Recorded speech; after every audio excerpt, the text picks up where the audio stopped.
All right, I'm going to bring on our third author for this session, which is Neelam. And Neelam, I'm actually going to remove myself for a moment so you can hold up your book and we will take a photo of you with your beautiful book. Let me make this big and give me a moment here. You can hold it up so we can see it in the camera. I love it. Yes. Oh, beautiful. And I know you've already taken some of your own and you sent them to me. Yeah. Yeah, I, I was yeah. excited when the book came, so Oh, I it had is to. exciting when it comes. It is so exciting. It is so exciting. Okay, so Neelam is the third cancer journey. And isn't it interesting? I've never worked with an author before who was writing about cancer, and then all of a sudden in this book, there's three. So I just said, okay, Divine Mother, it's meant to be. We're meant to talk about cancer in this book, and we have three different perspectives, but I'm already hearing a lot of overlapping messages. I'm sure you are Mhm. too, Neelam. Yeah. So Neelam's chapter is The Heart of Healing, a cancer journey of transformation, and I'm going to read Neelam's bio.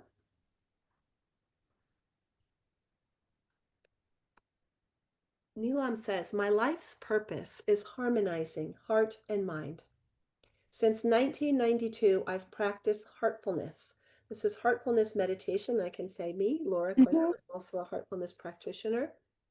And since 2007, I've volunteered to share it freely, which means she's a trainer. She helps people learn to meditate, just as it was given to me. I guide others toward inner balance while pioneering technological innovations that serve humanity. My commitment to service manifests through fundraising for children with Asha for Education and Child Relief and You, building homes with Habitat for Humanity, and empowering others through Toastmasters and the Project Management Institute. Each role reflects my dedication to lifting others while walking my own path of growth.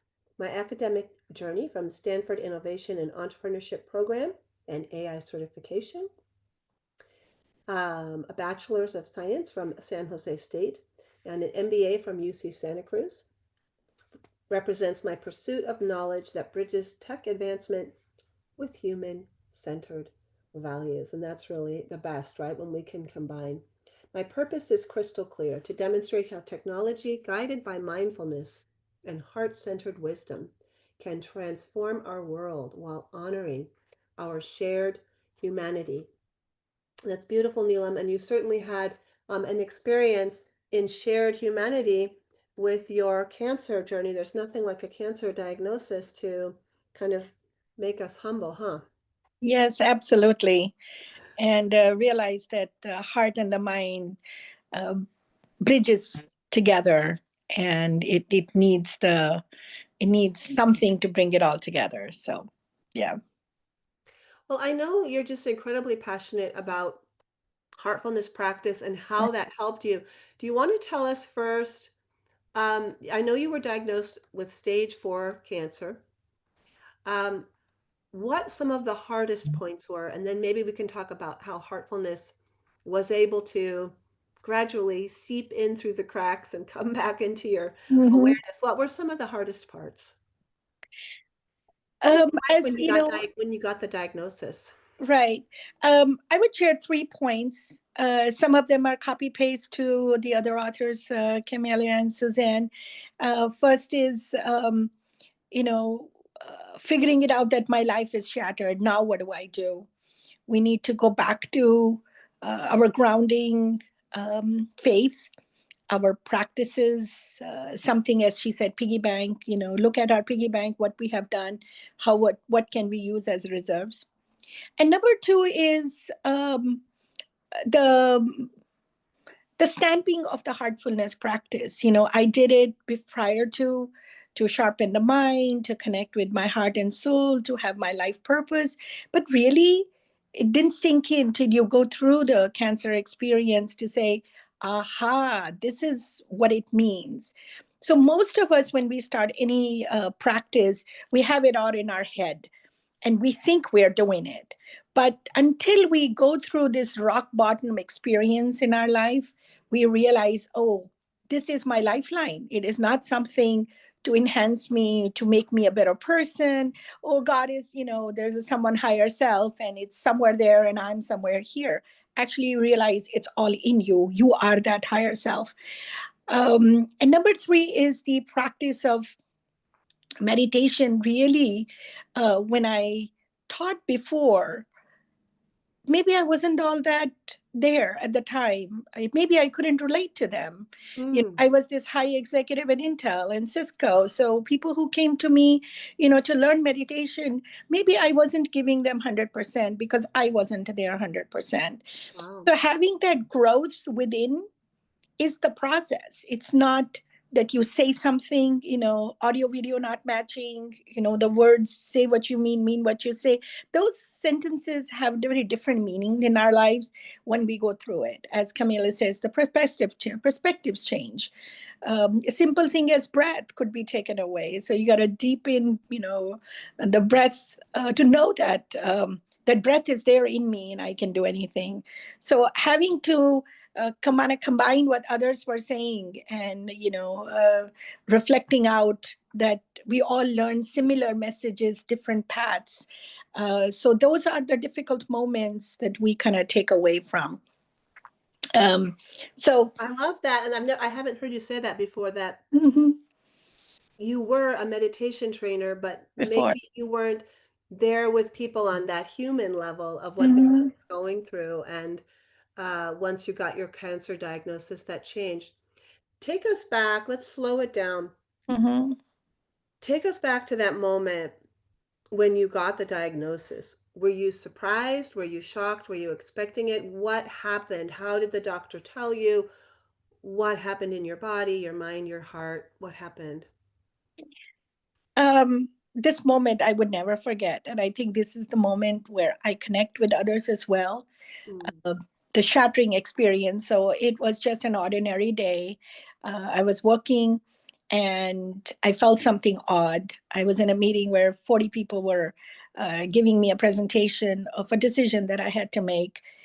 And after an hour and a half listening to the conversation, I said, I'll think about it.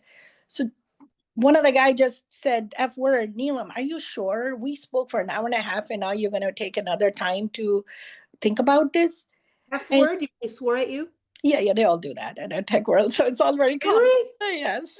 So He said uh, the F word? yes, he did. And Okay. then and I just like, I don't feel good.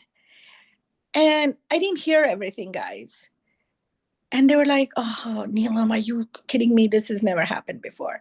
So my boss is like, okay, time out, everybody, take a break. And he told me if I need to rest, I could go home. Wow. And I said, no, no, I have a Stanford class. So let me take a moment to just look at the slides again and I'll come back to the decision. So I came back with a decision. My boss said, go home. I think this was the right thing to do. So I went to Stanford and I had this much ice cream, and I keep eating it. And it was just filling my soul somehow. And then I wasn't finished. And after the class, I'm very active in the class. I wasn't there. So in any case, I came back home and something felt wrong. I looked up on LinkedIn, on a Google at the time, or they call it, in the internet, and I looked up cancer was blobbing on me for all the side effects that I had and all the symptoms I had. And I called American Cancer Society, and I just sent them a text and they called me within 5 minutes. And that guy stood with me all night, listening to me, crying with me. And he told me that somebody will call me for mammogram. I shouldn't make that decision. That's the time I realized, also a very small moment, that we take these organizations for granted. Every time we want to give money, we are short to our heart and Right. say, oh, it doesn't go anywhere, people corrupt and all that. But that night saved me, had me Wow. go to sleep. I realized the moment of American Cancer Society as well. Yeah. So just moving a little forward, I went to the doctor's appointment the next day. Barbara was my doctor, and she was a little bit elderly, and she used to call me honey all the time. She called all of her patients honey. She said, "Oh, honey, this is nothing. I've seen this before. It is just cyst." So she pops it and the blood gushing out, and she puts her hand on it. She hit the red button. Nurses came and they band-aid me, and she said, "I'll be back." She calls her friend in Stanford Breast Cancer Center, and there she was waiting for me to go. And so I drove. I couldn't drive alone, so I had to have somebody who's a friend of mine who was 70-year-old. She couldn't drive or anything. She just sat with me for carpool, and we ran to Stanford. Got my diagnosis at the time because they would keep imaging back and forth. And that time I already knew something was wrong. Something was big because they keep back with the imaging and saying that something is wrong, we'll take it again. I said, every time something goes wrong, you take it again, something is really big. And just then I was diagnosed with um, uh, stage 4 breast cancer. That was something I wasn't ready for. I wanted to get married soon. I wanted to travel to Italy for honeymoon and all. It was something, everything was planned so well. My promotion was waiting. It just came in the way. And I was angry first that how my dreams were shattering. And I had to take a big detour, maybe the path shifting. What shifting? Path shifting, Path shifting. you know, the dreams of children were taken away in chemotherapy because I was stage 4 and I had only 2 months to live. If I hadn't done anything, they had to do the chemotherapy the next day. And so it took the ability to have children. Oh, Neelam, I just want to sit with that for a minute. I know you're so far from that place now. Not Yes, there now. You're beyond it. You did not live 2 months. You lived 10 years. that's right. That's Um, so, but I just want to go back to that moment. I'm hearing you were ready for a promotion. You were Mhm. engaged. You were planning to Mhm. have children. Yes. What did you think to yourself? Like, what thoughts went through your mind when they told you it's stage 4 and we think you have 2 months to live? Well, that's where the practice comes in. You realize that um, there's some deeper message of why I'm here on this earth. Maybe I'm not here to have children, and maybe I'm not here to do this, but I have to discover what that is. And so you just take that path, and you unknown path that takes you to your destination. And we all do that. We have our minds, we have our desires that kind of jot down our path. I will have children at this age. I'll get married. I will be a CEO. I'll be this and that. So you have all these dreams on your path. But a shift like this takes you to real purpose of life, why you were born to begin with. And then all the other things come or not, has a different message of your soul. And then you started chemotherapy the next day? No, Next day. wow. Yes. And yeah. No time to get ready, no time to feel the panic that our other speakers have spoken of. It's like you're in, girl. Yeah, I think again, the meditation practice, the heartfulness practice strengthens you to accept. And that's what I'm saying. The practice really is not just saying meditation, cleaning, prayer. We say that almost, so casually, but it has different meanings because they've been your lifeline at the time when you are in a very tough situation, in any tough situation, in anyone. So I Yeah. think empathy has a different meaning now than ever did before. Tell us the story of the ants with boots. Yeah, and I think my fellow friends, sisters can also feel that, and I just had felt it a lot more. Is the every bit of chemotherapy, so every chemo sessions, I made it fun. Number one, and I had a friend schedule. Every hour, somebody would come and visit me in the hospital, and would laugh with me, dance for me, sing for me, do things for me that makes me happy. That is So wonderful. I would take that every drop as God's blessing, that it's talking to my cells and it's killing all the bad cells and retaining the good cells. So the happiness changed, that, oh, amazing things are happening in my body, bad cells are dying, good cells are growing, and they're going to stay for me to be healthy. So I celebrated all the gifts that I got. I presented them in every one of the chemotherapy sessions. I wore earrings, the tops, and the scarves that people gave me. So with that, um, in that chemotherapy, when everything is when everybody's gone, when it's in you, you're alone on the sofa and just watching life happening outside of you, and you are standing still. I used to feel like ants are walking with the spiky boots in every part of your nerve. And I would just sit there and let the ants do their thing. And it really felt like spiking. And I think all of us can relate to that. That visual image was so sharp for me, that even today, when somebody else tells me that they have cancer and they're going to go through chemotherapy, I feel that. So it's a constant reminder that there will be a light at the end of the tunnel, and suffering brings growth. Without pain and suffering, every faith talks about that there's a new you will come, and the new day will come, a new Neelam will come. It's the same name. If I could give myself a new name, I would have done that, because Really? it's a new me. Yeah. Well, I know you wrote in the chapter there was one time when you felt like, as much as you had all the positive practices, and that's Yeah. amazing to know that you had friends showing up every hour in the hospital. Um, there was one time when you felt like giving up. Yeah, that was around third chemotherapy, and that usually is the case for a lot of folks who are in a later stage of any kind of cancer. First two are great. It's like a body got to push.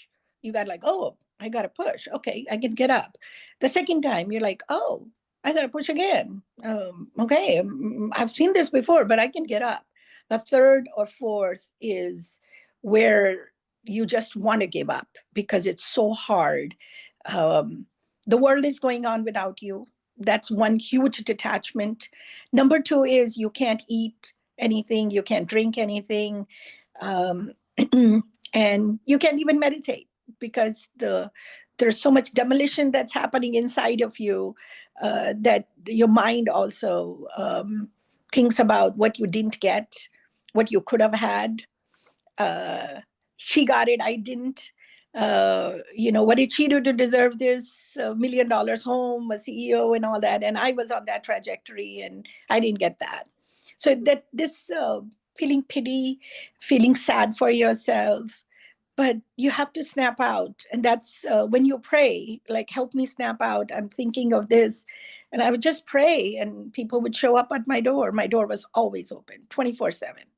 And Mm, what could they take? There's nothing in my house to take.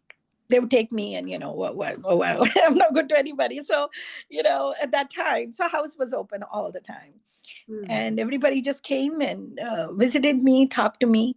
And just then I had given up. And Hema, my friend, and I think you know her as well, she called around the evening time, and uh, I said, Hema, I can't do this. She goes, no, no, no, Neelam, you can't, this, it can't be this. And she lives about 10 miles, 10, 12 miles away from my house. She biked at night. She has cars, but she loves biking. So she came with a bike, and she brought me, she said, do this, do that, have this juice. And I'm like, I can't even get up. Don't give me advice, because I have plenty of those. And I hung up, and then she came on her bike. It was raining. And she brought a little bag with juice, with the vegetables, and any combination that would make me. And she used my juicer, gave me that, and stayed with me for some time. And then she had to go back to children and home. Um, so that was tells you that the prayer, the right person shows up when you need it. The right doctors come up when you need to know it. So things just fall in place. We need to have that faith that we want things at our own time. Ask me. I wanted a lot of things at my own time. So, right.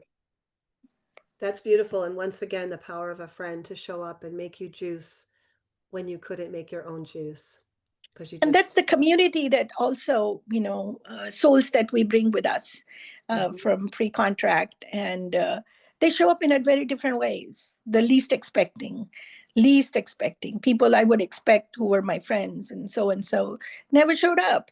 And people who I never even barely knew, they had that soul connection and they showed up all the time. Wow. Wow. What a story. So, Neelam, Mhm. take a breath. You're here now. It's been 10 years since your diagnosis? 11. 11 years. You did not live 2 months, you lived 11. Uh, Blessed. you are very blessed. What did your doctor say when you went into cure? Like you're not with no more cancer. Were they surprised? Did they ask you about meditation? Did they ask you about your friends? Did they ask you about juicing? They did. So my oncologist cried, and I used to bug him, "What to do? What can I do?" He said, "Just do what your mother fed you. Eat what your mother fed you. Do things that you did with your mom. Your cells know how to grow from it. That's how they grew when they were, when you were a baby." So I started doing that. I didn't care was fat in it or not, or anything. I just did, and I did heal from it.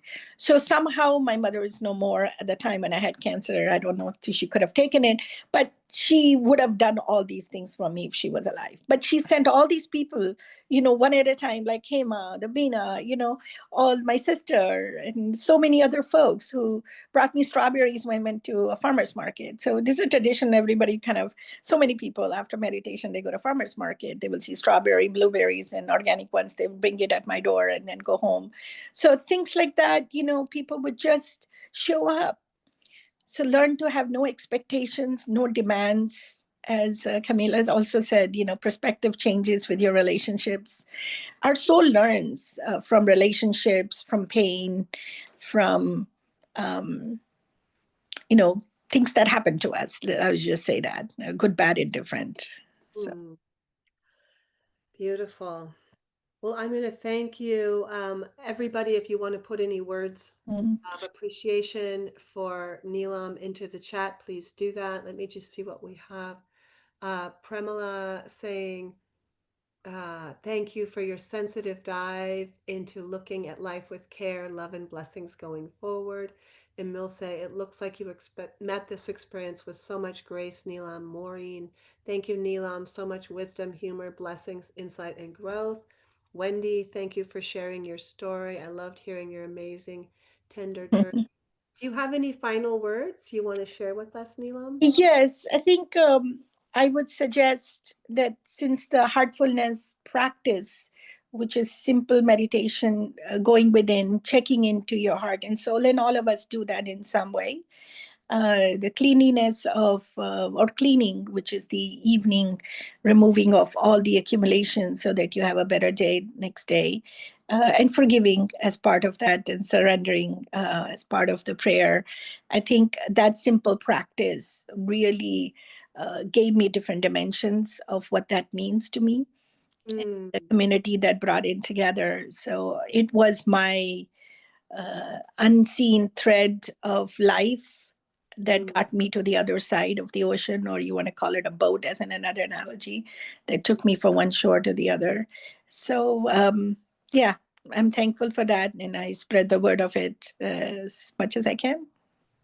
Absolutely, and anybody can look for getting a trainer to meet with you. A Heart Spots Yeah. app has the Heartfulness meditation. You can get a trainer in many Mm, cities or even online. People will work with you, yeah. um, and there's no cost. Um, Shobha says, Mhm. "Beautiful and powerful story, powerful of heartfulness and good friends in time of need." That's right. Thank you, Shobha. That's nice. Thanks. Elizabeth, and I think I met you, Neelam, the first time when Shobha was also there at the That's right. Nice. Elizabeth, well said. Kathy Bass, thank you for sharing. You have a beautiful spirit. Amy, Neelam, I am so touched by your graceful presence, wisdom, and sharing this powerful story. I love your focus on meditation practice. Anna Finkelstein, thank you. Meditation and humor healing. Hyla. Neelam, thank you for your amazing and inspiring story. You have such a healing spirit. Okay, thank you, my dear Neelam. Thank you. Hmm.